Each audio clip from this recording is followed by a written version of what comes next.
गांव शिमला में एक लड़का रहता था, सूरी। सूरी के अब्बू की चाय की दुकान थी। वो सुबह उनकी मदद करता और फिर स्कूल चला जाता। स्कूल में सूरी से कोई ठीक से बात नहीं करता था, क्योंकि वो चाय बनाने वाले का बेटा है। वो सबसे बात करने की कोशिश करता है, दोस्तों के ग्रुप में शामिल होना चाहता है, लेकिन कोई भी उससे बात नहीं करता। और अगर वो बात करने की कोशिश भी करता तो सारे लोग उसका मजाक उड़ाने लगते। हे, कोई मेरे साथ वीडियो गेम खेलेगा? हाँ, मैं खेलूंगा। अरे चाय बनाने के लिए नहीं, गेम खेलने के लिए बुला रहा हूँ, तू रहने दे। सूरी को बहुत बुरा लगता है। वो घर आते ही मुंह फुलाकर बैठ जाता है। सूरी के अब्बू ये देखते हैं और उसके लिए खाना लेकर आते हैं। अरे क्या हुआ सूरी, तू मायूस क्यों है आज? ले खाना खा ले, तुझे अच्छा लगेगा। ले। पापा, कोई और काम क्यों नहीं करते? आपको इतने सारे कामों में से यही काम मिला। चाय बनाने में क्या बुराई है? दिन में सबसे ज्यादा लोग इसी के बारे में सोचते हैं। नहीं, मेरे दोस्त तो मजाक उड़ाते हैं, मुझे अपने साथ खेलने में भी शामिल नहीं करते। बोलो कौन सा खेल खेलना है, अभी खेलते हैं। आपके साथ नहीं, उनके साथ खेलना है।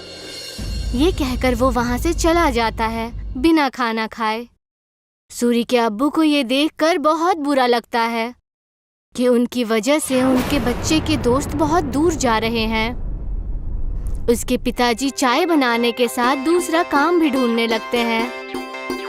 वहीं स्कूल में बच्चों को ट्रिप पर ले जाने का प्रोग्राम बनता है। कुछ दिन बाद आप सभी बच्चों को एक जंगल ट्रिप पर ले जाया जाएगा। सभी बच्चे उसी तैयारी के साथ आएंगे। सारे बच्चे खुश हो जाते हैं।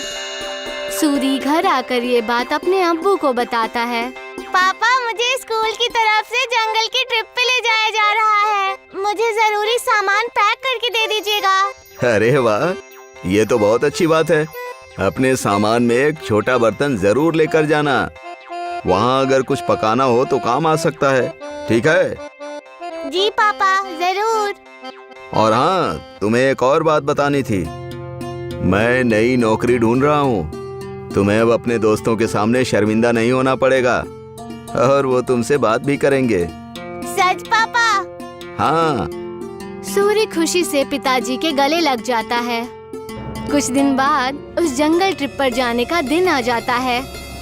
सब उस जंगल में पहुंचने के बाद ट्रैकिंग शुरू कर देते हैं। मैं सबको 4 ग्रुप में बांटूंगा, जिसमें एक लीडर भी होगा। वो सब एक साथ में रहेंगे और अपना काम करेंगे। सब अपने लीडर की बात मानेंगे, समझ गए ना? सब अपना बैग लेकर ट्रैकिंग शुरू करते हैं। अरे किसको लीडर बना दिया? इसको तो चाय के अलावा कुछ नहीं आता। सब हंसने लग जाते हैं। सूरी को बहुत बुरा लगता है। कुछ दूर चलने के बाद वो थक जाता है। चलो यहाँ रुक जाते हैं, थोड़ा खा पी भी लेते हैं। बाकी सभी मान जाते हैं और रुक जाते हैं। नहीं, हम नहीं रुक सकते। अगर हम रुके तो लेट हो जाएंगे और कुछ ही देर में अंधेरा भी होने वाला है। लो, लीडर बना दिया तो अब हम पे हुक्म चला रहा है।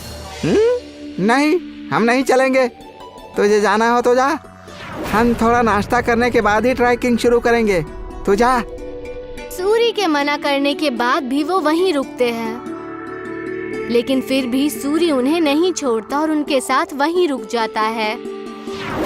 कुछ ही देर में टीचर और बाकी के बच्चे आगे निकल जाते हैं और वो वहीं रह जाते हैं।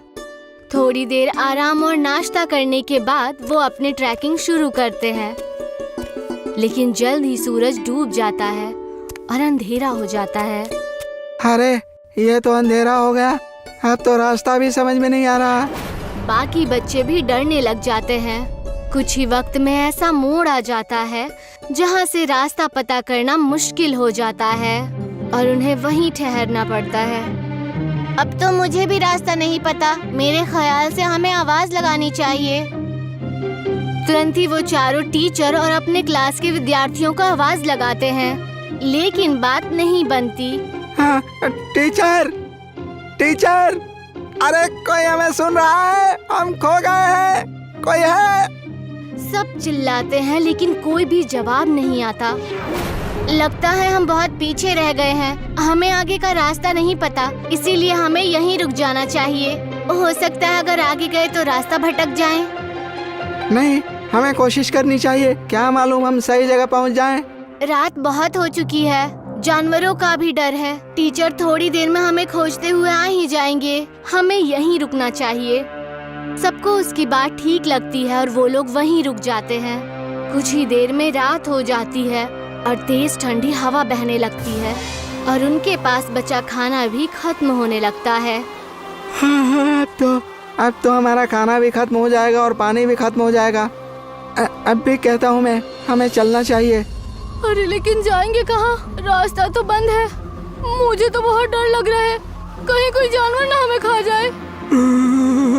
मुझे तो बहुत ठंड भी लग रही है। हाँ मुझे भी। मैं आग जलाता हूँ और सब लोग आग जलाते हैं। कुछ देर जलने के बाद आग कम होने लगती है। हम क्या करेंगे, इतनी ठंड है, आग भी खत्म हो रही है। जानवर से नहीं तो ठंड से ठिठुर कर मर जाएंगे। सूरी कुछ सोचता है और कहता है, मेरे पास एक आइडिया है। मेरे पास बर्तन और चाय की पत्ती रखी हुई है बैग में। वो आग बुझने के बाद तक गर्म रहेगी तो हमें भी गर्म रखेगी। सूरी तुरंत वो बर्तन निकालता है और सब उसे अपना पानी दे देते हैं, लेकिन फिर भी पानी कम पड़ता है। वहीं पास में जमीन पर बर्फ पड़ी होती है। वो उसे उठा लेता है। जैसे ही काली चाय बनती है, आग खत्म हो जाती है। सबको बहुत अच्छा लगता है। उसे पीने के बाद सब तारीफ भी करते हैं, लेकिन अयन सिर्फ चुपचाप चाय पीता है। कुछ ही देर में उन्हें पत्तियों की आवाज आती है और वो अपने पीछे की तरफ देखते हैं। वो देखते हैं कि उनके टीचर आ रहे हैं। सब राहत की सांस लेते हैं। कैंप में पहुंचने के बाद जब टीचर उनकी तारीफें करते हैं तो अयन कहता है कि वो महफूज उनके लीडर सूरी की वजह से है। ये सुनकर सूरी को बेहद खुशी होती है। सूरी की कहानी सुनकर सब उससे दोस्ती करने आते हैं। अगर आज सूरी को चाय बनानी नहीं आती तो शायद सब उसके दोस्त नहीं बनते। आज पहली बार उसे चाय वाला होने पर खुशी हो रही थी। अगले दिन वो खुशी खुशी अपने पिताजी के पास गया और उन्हें सारी बातें बता दी। अरे ये तो बहुत खुशी की बात है। एक बात तो मेरे पास भी है, मैंने अच्छी नौकरी ढूंढ ली है। सूरी ये सुनकर हैरान और उदास हो जाता है। नहीं पिताजी, आपको काम बदलने की कोई जरूरत नहीं है। आप जो भी काम करते हैं वो अच्छा ही होता है और कोई भी काम छोटा या बड़ा नहीं होता। ये मुझे अब समझ आ गया है। सूरी के पिता ये सुनकर खुश हो जाते हैं और अगले दिन वो खुशी खुशी अपने दुकान में अपने अब्बू की मदद करने लगा। और जैसे ही वो स्कूल पहुंचा तो सब उससे मिलकर उससे बातें करने लगे और उसके साथ खेलने लगे।